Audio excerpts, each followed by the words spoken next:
Today, we have gameplay footage of the Exalted X-Men. We're going to be doing everything on the test server. This is the test server build, but we're going to be going over how the team actually functions. They are a cosmic crucible team, and we weren't really able to test them in Crucible, so all we have is war footage today, but it's going to help us understand how the team actually works. Since they are not a war team, they did not do well against any of these standard war teams out there. We will not be able to use them more than likely as a war offense team. That's a good point to mention because it helps us to appreciate that there are strengths and weaknesses to this team, and we need to understand them in order to get the most out of them. For example, we want to pick targets that these individuals are designed to deal with. So for example, when we're looking at Storm here, her passive ability, Weather Goddess, enemies killed by this character cannot be revived. Something interesting to note, when an enemy with Expose is attacked, you're going to reduce immunity for 2 turns. On her first turn, she's able to use her ultimate, apply Exposed to all enemies, clear revived once from all enemies, and she, with that attack all, she will remove, or excuse me, she reduce the duration of immunity. So attacking other characters that have immunity as their main line of defense, even if they have safeguard and immunity, she's simply going to reduce that, and you're able to control the opposing team. It makes it so you don't have to be worried about Dormammu moves or other people that have revive mechanics. She can eliminate them with this move. Morph's passive ability is Body Double. He goes first on the team, but if for some reason another character is faster than him, another character goes first, and that other character is able to taunt. So characters that taunt on spawn or they go early, it says on enemy taunt, apply taunt for 2 turns to all enemies. So think about it like the Liberty team, where they just put a taunt on everyone so you can still target whoever you want. Again, this is a good mechanic to keep in mind. If a opposing character taunts early, you can use that to your advantage to target any character that you wish. This character, Morph, he also flips darkness into safeguard. And if he's with other Exalted X-Men, he'll flip their darkness into safeguard for them. So this is an excellent team, obviously, for going against Null. They are basically not immune to the darkness, but when he applies it, it makes the team stronger. It takes 2 turns to get ready, but his ultimate steel-clad replica can also steal safeguard.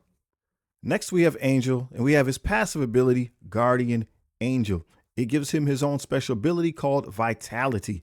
Anytime he is attacked, he's essentially going to defend the rest of the Exalted X-Men team. He's going to give them barrier. He's going to flip their their negative effects into positive. He's going to give them defense up, and he's going to heal them. He starts out taunting. If for some reason he can't taunt because someone else stops him from doing that, then he will stealth the rest of the team, leaving himself exposed, still acting as that taunt. If he uses his basic ability, he will lose vitality, and so there is a weakness that you can exploit if the team is on defense. This is made as a Cosmic Crucible offense team. If you ability block Angel, then he's forced to use his basic ability. Using his basic ability removes vitality, and so your sustain disappears. Again, something to keep in mind when you're going against this team, and it also is something to keep in mind if an opposing team has an early ability block. If you're taunting, you're going to take that hit. If you're ability blocked, your sustain is gone. Wolverine, he's known for doing damage. One thing he does do is remove the passive assist chance for other characters. And we don't want to underestimate Jubilee. On enemy death, fill self and all Exalted X-Men allies speed bar by 25%. So by knocking out opponents, you start speed ramping your team close to the same way that Carnage does. It was the same way that we saw with the Black Panther. So continuing to knock individuals out gives your team extra turns as long as Jubilee is on that team. Here they are against the Immortal Weapons. Since Iron Fist is able to taunt immediately, we get that morph passive that we were talking about earlier. We now have the ability to target anybody because now everybody has taunt, so we can choose the target that we want to focus on. In addition, since they have immunity, we're going to use Storm's ultimate here to clear that immunity. Now we'll be able to control the opposing team. So as you can see, they had safeguard and immunity. The immunity is still gone. We got some slows out there. We can begin to control who we want, pick our targets, eliminate them from play, and this should be a relatively easy matchup. We knock somebody out, so there again, our speed goes up. We see Swordmaster, he's in danger of being injured, so we probably want to focus on characters that we can eliminate from play. If we use Jubilee's special there, by knocking somebody out, it spreads negative effects to the rest of the opponents, and since they don't have that safeguard anymore, since they don't have immunity anymore, they get the control effects, and this is how the team works. This is kind of the ideal situation. You're able to continue to apply control effects while you apply pressure to your opponents. We're starting to stack up some negative effects. If we start taking damage here, Angel is going to start flipping those things. So we have Morph. He's going to target the Iron Serpent here. He's going to copy that safeguard just to demonstrate that that's a tactic that does indeed work. We're going to knock him out. Our speed goes up. And again, it helps us to take extra turns. We're in control. So this is the type of opponent you want to look for. Someone you can remove that immunity quickly. A team that relies on that immunity. It allows you to take control of them. Speed goes up and you're able to easily win the matchup. Let's look at this from a different perspective. We're going to go against the Insidious Six. They also start with immunity and they're faster than we are. They're going to hit us numerous times. Just kind of notice the sustain, how that's going to work. Every time we start taking hits, if we drop somebody down below 50%, if it's the first time that that character has dropped, Angel's going to kick in. He's going to heal. He's going to put defense up. He's going to cleanse. And our Angel, he's taking some hits here, right? He's taking some hits here. He's keeping us in the fight. It's now our turn. Enemy has immunity as well as evade. We're still going to go with Storm's ultimate. It will still clear those immunities, letting us take control of our opposing team. So there's that. They have the exposed. So now they're going to take out of turn damage. We start doing damage ourselves with Wolverine. They still got those evades. We're going to have to chew through those in order to land some solid hits. We're making progress in that area. In the meantime, we lose our Angel. This really could be a bad run at the moment. I'm not going to say this is a counter. We're just demonstrating what we're able to do. We're debating here, do I go with the ultimate or go with the special? We elect to go with the ultimate. Excuse me, that was the special ability.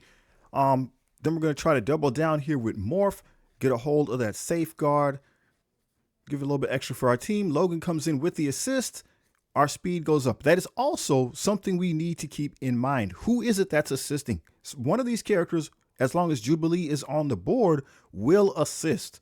So sometimes it shouldn't dictate who we target, but sometimes it comes in handy if you know that somebody's going to be blinded. If you know that Morph is going to steal positive effects, it might help you decide which individual to target, or it's just a nice bonus when those things occur. So this one's obviously in the bag. Let's go ahead and switch over and look at what happens when we fight against Null. So we got Hive Null here. He's coming out with his ultimate. He's putting darkness on us, and notice the darknesses are gone, and now in its place we have Safeguard. So again, when fighting against Null, this team is particularly effective. If we can't get whittled down, especially, then Carnage can't get his abilities off. Right? This is interesting. This is really interesting. I'm wondering why there's so many individuals who are able to resist what Null is doing. I have a feeling it has to do with the new symbiote team. The new symbiote team is going to be strong, and maybe they don't want Null to make that team crazy strong.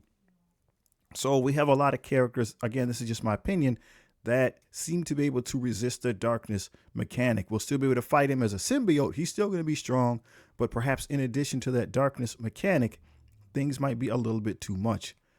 So focusing back on the matchup, we're just kind of experimenting. This is the variety with Gore, if you didn't see over there. So there he goes. Null is down. We have some speed. We'll go with that rebound chain on that group of 3 over there. That should clinch it. I'm not able to get over to Red Goblin and eliminate him because there's taunts up. So Null comes back. Not a problem. We'll deal with it. We're just showing, again, the resilience of this team, at least when dealing with the symbiotes. We'll punch through Carnage here. This is the baby Carnage. And now we're free to go after Null again. We'll hit him, get him knocked out. We'll get a speed increase. He's not coming back this time. It's 5-on-2. We'll take another safeguard. And yeah, this match is in the bag. This is an interesting matchup here. We have the Phoenix Force team as well as Blastar and Thunderstrike. Again, this is Alliance War. This is not in Crucible. But again, it's just a nice little way to demonstrate what the team is capable of. Those other characters, for the most part, are legendary and epic characters. That doesn't always guarantee, obviously, a win. But again, it's just something to showcase here. One of the reasons why that team is difficult to deal with, as you just saw, is because of that immunity. Since Storm can strip that away, we now can start to control the team much earlier than is intended. This matchup, it's going to be a lot closer than we think. We see we have some negative effects on the field. Thunderstrike is doubling down. He seems to be going right after my Angel. More hits on Angel. He has trauma. He's still handing out heals.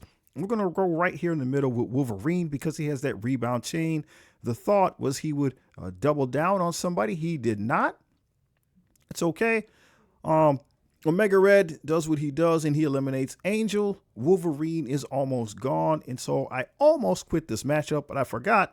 Wolverine will continue to revive with the percent increase as long as there are other members of the Exalted X-Men on the field. We'll go right here, stun Omega Red. And so then if we don't knock him out, if we keep him under control, we can control whether or not he comes back when the Dark Phoenix respawns. We'll go after Blastar here. He has Safeguard. We'll take that from him. Follow-up attack knocks him out. That means I get speed. So now I get to go again. It's Storm's turn. We might as well continue to press the attack. We're trying to do damage to this side of the field without eliminating Phoenix. A big hit coming up here from Wolverine. We'll go after Magneto Phoenix Force. He's out of there. We get more speed. And so then we got to decide what to do with this move right here. We want to control once again. We're trying to whittle him down, but we don't want to knock him out. That was the hope. We whittle him down, but not knock him out. Phoenix, the Dark Phoenix spawns. So that means when she does her special, she won't be able to revive Omega Red because he wasn't removed from battle. Knockout move there from Storm. Omega Red Phoenix Force is still stunned. So again, it's not like it's a clean counter, but what we're just showcasing here is the abilities of the characters. These are the things you want to keep in mind. Who has immunity? Can I strip it away? Can I control the enemy quickly? Can I get a knockout quickly? That's what this team is going to thrive on. Another team that would be useful in an Alliance Force setting is they work here against the Starjammers. They're also a great opportunity to showcase what can happen when using the Exalted X-Men. We're going after Howard the Duck here. We're taking hits. And again, if we're going to take some hits, we're going to get some heals from Angel. It's going to be okay. We got some slows out there. We keep kicking those retaliations from Havoc. And then the Starjammers start doing their thing. We got negative effects. And look at that, right? It's just flipped by, or excuse me, it's cleansed by Angel. And then he puts on the defense up. So teams that have a mild debuff method, this team will do very, very well against, right? As long as the debuffs are not overwhelming. If they're known for a couple, Angel's just going to cleanse them and give us defensive abilities instead. We're working still on Howard the Duck over there. So things are coming along. We're going to take this hit here from Lilandra. We're still going to be fine because of that nice barrier that Angel had. I don't even have the right ISO on Angel. He should be a healer. He's just on something random.